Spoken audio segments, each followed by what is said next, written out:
Hello, Internet. Today it's The Mummy 3, The Scorpion King. And yes, I know, The Scorpion King became its own series, and some people don't think of it as the third Mummy movie, but I always have and I always will, both because it is and because this, The Mummy Collector Set. Look how cool it is. I love this front. And as you can see, they spared no expense with this lovely plastic insert. Look at this. It just falls right out. So high technical. And we have inside The Mummy Returns, and The Scorpion King, the third Mummy movie. These three were sold as a trilogy in a pack forever. And, as further proof, this. And lastly, the second Scorpion King movie, the one that definitively put Scorpion King into its own separate series, didn't come out for 6 freaking years. I rest my case. Today, it's The Mummy 3, Scorpion King.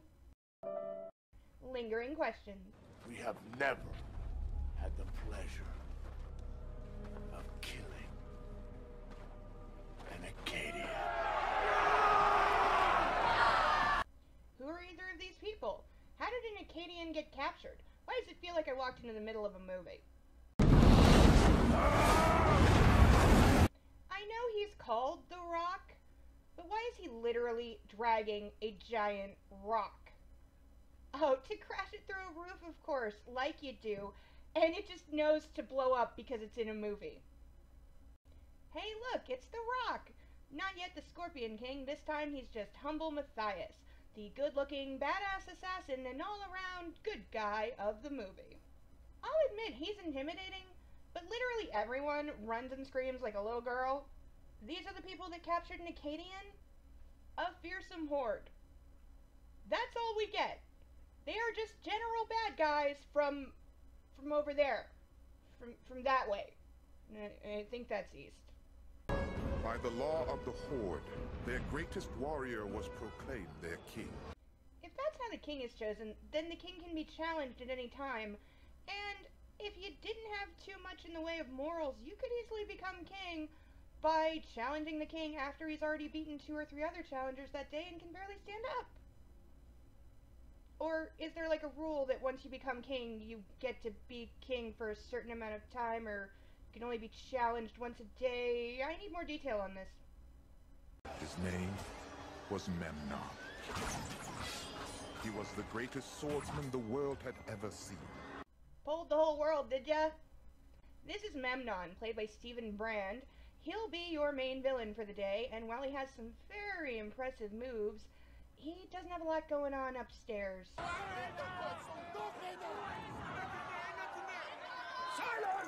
How do any of these people understand each other if they all speak not English? Why do they all suddenly start speaking English? Hey, it's Michael Clark Duncan, playing Balthazar, the king of the insert name here tribe. Say bye to him until the final third of the movie. Also meet Takmet, played by Peter Fasinelli. He's the son of one of the leaders and thinks his old man is a fool for hiring the Acadians, and he'll be your background douchebag of the movie. Acadians. Thought they were wiped out long ago. If he thought they were wiped out long ago, how does he instantly know who they are on sight? Did you know Acadians invented ziplining? How do they know which tent is the sorcerer's? Does it have a sign saying sorcerer lives here? And if they're guessing based on it being the most elaborate, then wouldn't it make more sense for the most elaborate tent to be Memnon's?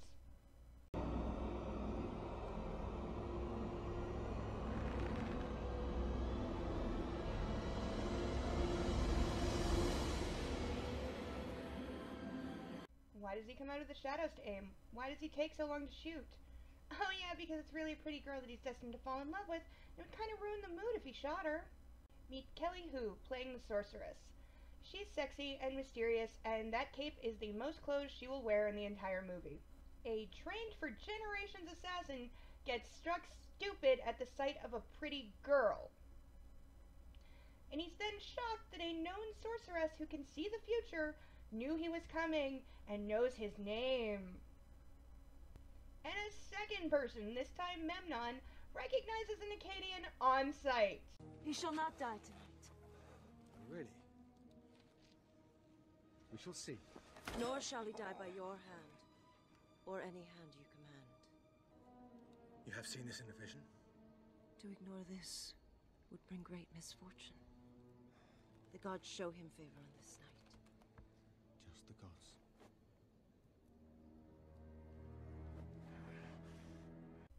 This is some good writing here.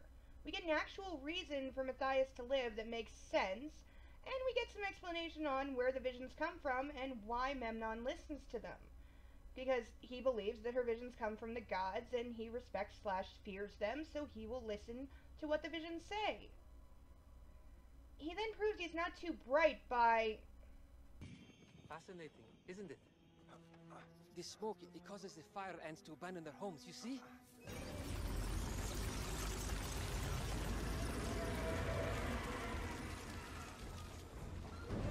All this sooner to feast on our naked heads. It is Memnon's men, hands that he commands, who put Matthias in this death trap situation. And who are also causing the fire ants to emerge from their nests to kill him, thus violating the will of the gods. Given how the movie ends, he maybe should have seen this coming. And we meet the last of the cast, the comedy relief sidekick played by Grant Hislop. He's great. In your bed, I would lose my gift of sight. And you would lose your advantage in battle. Why does he still need her at this point? He's king of most of the known world. Can the last 12, or is it 11 now that the one guy's betrayed them, can the last 11 tribes really muster up enough people to defend against Memnon's horde-trained army? Couldn't he just win with overwhelming force and strategy at this point? Does he really need visions? Is he that insecure? Why does Matthias feel the need to knock him out to get in the city? He could have just told the thief the plan and had him play along. There really was no need for violence, dude. As a trained assassin, Matthias is naturally stupid and ties an obvious money pouch in a very shitty way to the front of his belt where it can easily be stolen by children.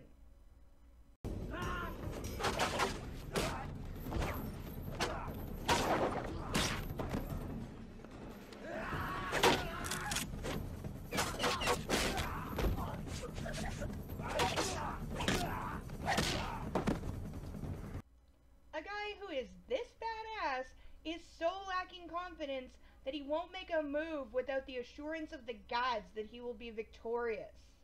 How does no one see Matthias before he takes the first shot? And were they really going to cut a kid's hand off and let him bleed to death in the king's private courtyard? We were told they have dungeons for that kind of thing. Why is the catapult indoors? It's clearly an outdoor weapon / mode of transportation / thing you play with. I know our hero needs an escape, but this is just too dumb to be funny.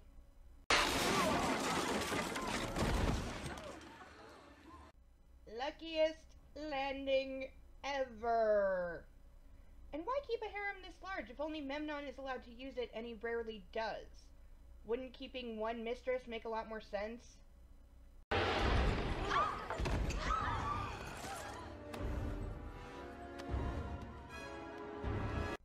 It's official. Matthias' only weakness is hot women.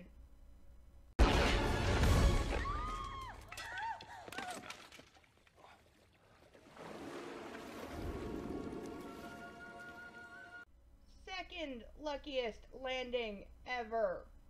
And since there's no mattress this time, he should definitely have broken something. Like his face. Why does their bathtub have a drain she could easily escape from? And that drain is in no way big enough for Matthias to have fit through. And if she could get out that way, somebody could get in that way. There's bad security, and then there's this. How did they get out of a lockdown city? And why does the camel move at all instead of waiting for Matthias? And was Matthias really about to abandon his prized camel? He did leave without it, and he did not know that the sidekick thief would bring it out to the desert to meet him. And if the thief is so wanted that he can't even get through the gate without being a prisoner, how did he get out of the city by himself with a camel? Why does Matthias think Memnon himself will come for her? He doesn't. He sends a bunch of guys. Take a dozen of your best men, track him down, kill him, and bring her back to me. And he only sends a dozen guys to get back his most prized possession. Not really playing for the win there, are ya? I call total bullshit on the bamboo crystal telescope. Why attack ahead of the storm? Why not let them get lost in the storm and then take them out one by one? Let the storm drive them into the cave and then take them out one by one. Like he actually does. A group of trained soldiers, good enough to be the king's private guards, get taken out like flies. One guy dies via shadow.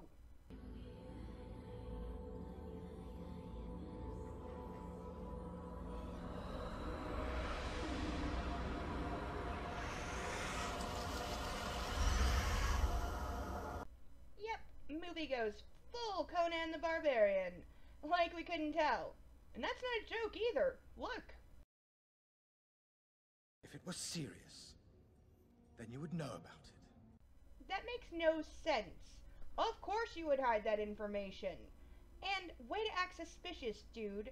And again, for an army that has conquered most of the known world, they are a bunch of whiny, insecure bitches. The wizard appears out of nowhere. If he too is Memnon's prisoner, what's he doing out in Death Valley blowing shit up all alone? Why does Matthias let himself get captured instead of fighting? And they then get taken to a place that is so secret, no one can know where it is and live. So why did you take them there in the first place? If you don't want it found, why not kill them where you found them, instead of taking them to the place you don't want them to know about? We finally see Balthazar's return, and I'm immediately forced to question his good guy status, when to prove that Matthias can't be trusted, he says, This man cannot be trusted, and I'll prove it. Bring the woman to me! What exactly was he thinking, and how is he planning to prove it? And what we've all been waiting for, Balthazar versus The Rock. Fight, fight, fight, fight, fight, fight, fight, fight! No one wins. Memnon will follow you. He will come for his sorceress. No! Bad movie. Bad. For the third time, somebody knows who somebody is on sight. Balthazar does not recognize the sorceress and know who she is. When he was at the tribal council, they thought it was a sorcerer. So he certainly doesn't recognize a female to be the person they were talking about.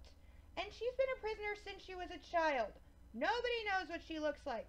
They didn't even know she was a she. And apparently after being betrayed, the other 11 tribes decided to just run and hide and wait for death. But now that there's one Akkadian, originally they sent 3, remember? Now that there's one, they're willing to fight. They're all warriors and freedom and yay! Memnon will follow me here. Why is she shocked by this vision? This is foreseeable without the help of the gods. Of course Memnon wants her back, and she above all people knows that. I'm about to get kind of heavy, so skip ahead if you don't want to think too hard. Okay, pause. Sorry, movie. I know you've been trying, and I know she's been throwing him little, oh, maybe I can trust him looks. And by trust him, of course, the movie means fall hopelessly in love with, and even though it means losing her powers and Memnon will kill her, she just has to be with him.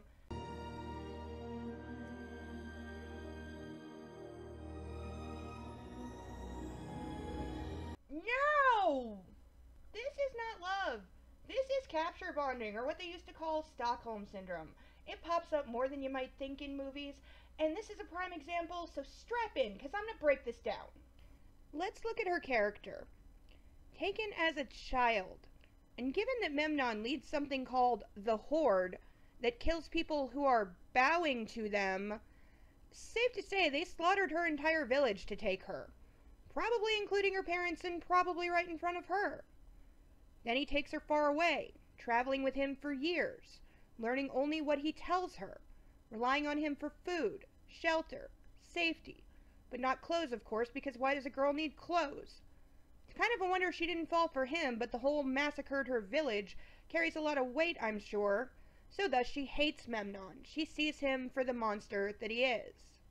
Then we have Matthias, who breaks into her camp, kills people, breaks into her tent, and almost kills her. Yes, she knew he was coming, but that probably wouldn't make it less scary.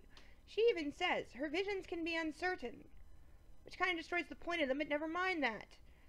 He then kidnaps her while she's naked, and even good guy Matthias doesn't give her clothes and takes her to a place called Death Valley. The Valley of the Dead? Nobody goes to the Valley of the Dead. That's why they call it the Valley of the Dead. He then ties her up and mocks her. Yes, he cuts her loose and offers to let her go, but they both know there's nowhere to go. She would get dead quickly wandering at night in Death Valley alone. So, no, he's not really offering to let her go at all, is he? Again, she's completely reliant on him for survival. And then he does the one thing Memnon could never do. He protects her from Memnon. And he hates Memnon too, so they have that in common. But does Matthias really treat her any better than Memnon? Not really. He's only using her too, and he admits it. So he has reasons other than altruism for protecting her. Now, he does protect her again at the village, but this is still for his own reasons. That hasn't changed. And while you could say, oh, maybe she sleeps with him as part of her plan, because doesn't she orchestrate all this to overthrow Memnon because she hates him so much? Well, let's answer that.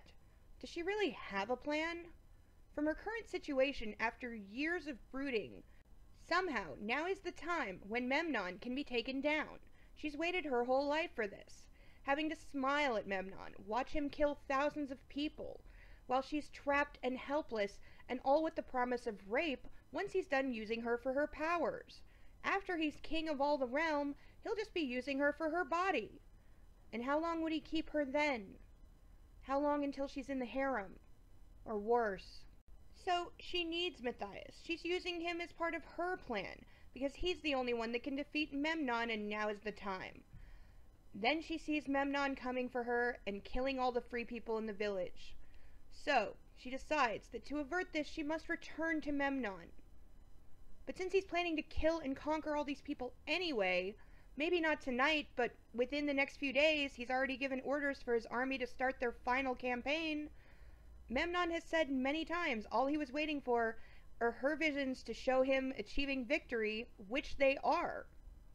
Her going back does not save the dead child, and in fact her return is the catalyst for the final push starting.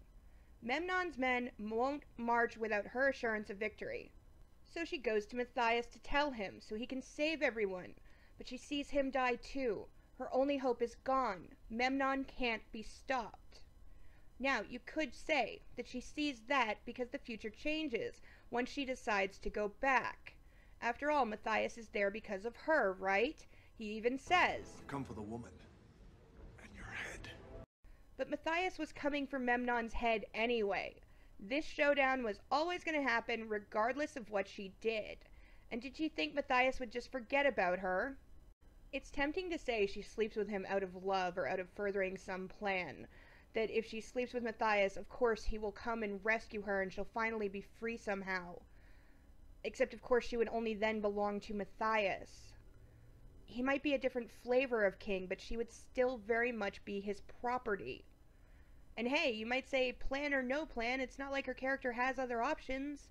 And Matthias is a good guy after all. He's the hero of the movie. He's the main good guy. I mean, Matthias must be better than staying with Memnon. I mean, Memnon kidnapped her. Just like Matthias did. But wait, Memnon was the one who kept her naked. Memnon is a cold-hearted killer. Matthias is a paid assassin. And this is what Hollywood thinks is love. Okay, back to the movie. I need your help. Why does the camel help her? Why does it listen to anyone other than Matthias ever? Why doesn't Memnon try and fake the sorceress's presence? Just find a woman who looks kind of like her, put her in the sorceress's clothes on a high balcony, and have her proclaim victory for the coming campaign. Problem solved. And it's not like he actually needs her at this point anyway. He has overwhelming force. How did she manage to sneak back into the palace, get changed, and walk out to the king's private courtyard without anybody noticing?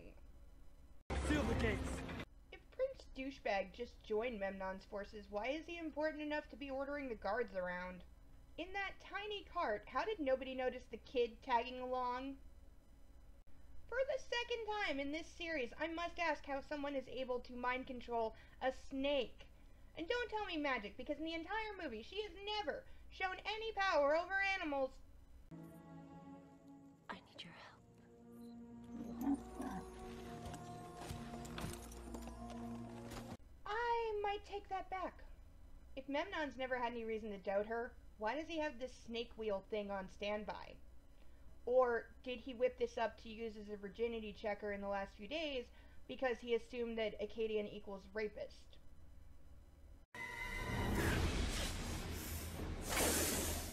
Why does she do this? It's cool and all, it really is, that she, can wield a snake at Memnon.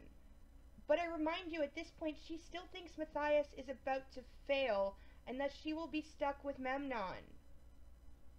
And don't tell me she's trying to actually kill Memnon, because she doesn't make her move until Matthias is already in the room, poised above Memnon, about to drop on him like a house of bricks.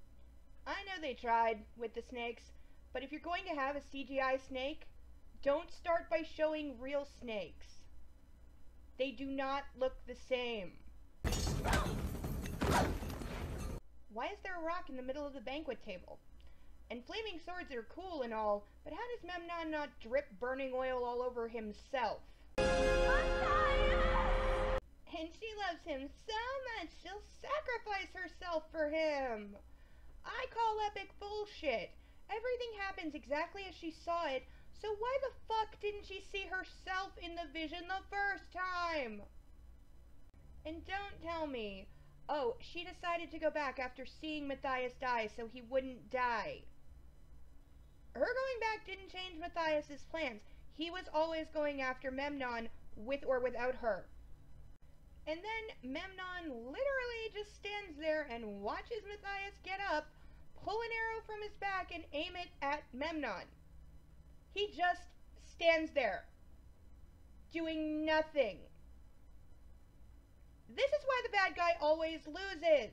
Catch this. How does he miss? Come on, movie. We've seen him pull this trick off. We've seen that he practices it on a daily basis. He should not miss. Memnon dies because the script says he does. All of the Amazon women should be dead from that explosion. And why do Memnon's men just stop fighting and look up? I mean, really, who does this? And everyone's happy now, and Matthias is king, and Balthazar's going back to wherever he came from, and how does he know about the scorpion thing? And that's the end of the movie, but not the end of this review. I'll start with Michael Clarke Duncan. Oh, the feels. Sad that he's gone. He is very great in this movie. Him and The Rock have some really good banter. You can tell they were definitely friends. And his character is kept very lighthearted. He even has some good comedy moments in there. I remember at the time also being very surprised that The Rock could act, but he can. He pulls it off very convincingly, and of course handles all the action and the stunts very well. And the rest of the cast puts in a very solid performance. There were no letdowns in the ensemble. The music is good. It does its job of supporting the movie most of the time. The one thing I'll say against it is I didn't like the use of The Rock's personal theme song. I found it out of place and distracting, and that it very much took me out of the movie, because it's very different than the rest of the music. It's very modern and technical, whereas the rest of the music they used was very subtle, atmospheric, and had a more older, otherworldly tone to it. So the difference just made it a very glaring shift. Which was really distracting for me. The Virgin Rule. It's cute. I like it a lot. It's clever, even. But if I may offer a slightly better version. Say that your visions will give power, riches, and favor to the man that you favor. But if that man should fall out of your favor, then your visions will turn on him, leading to his doom. On the whole, this is a good movie. It's dumb, it's action-packed, it doesn't try to make sense a whole lot of the time, and there's a lot of things thrown in there just for fan service and just to have fun with. If you're looking for a good mindless adventure romp, then this is definitely it. And now for... Sexism first, for the sorceress's lack of clothes. Don't get me wrong, I like the character and the acting is good, but she is criminally underdressed the whole movie for no reason other than fan service. She is literally wearing 2 strips of cloth for most of the movie. And if you're wondering why I didn't ding the first movie for a naked Anaxuna Moon, or the second movie for Evie's Xena level Wonder Bra, it's because in both of those movies, those women also had moments of being extremely badass.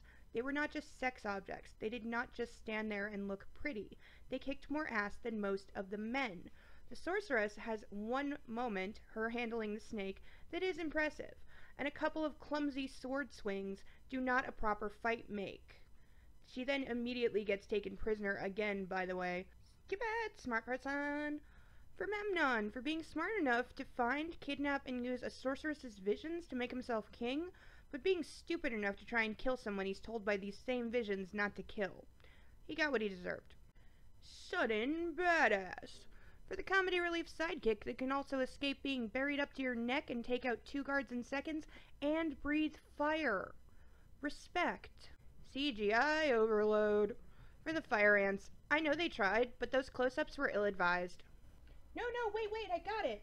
Proof that Matthias is the good guy and Memnon is the bad guy. Here it is, the ultimate point to decide it all.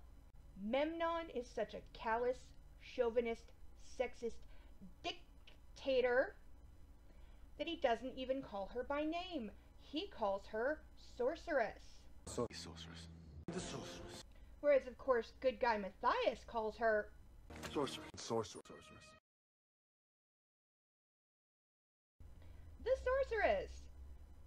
Okay, so she doesn't have a name, so at least they're both equally good, they're equally bad, they're at least on the same level of sexist pig.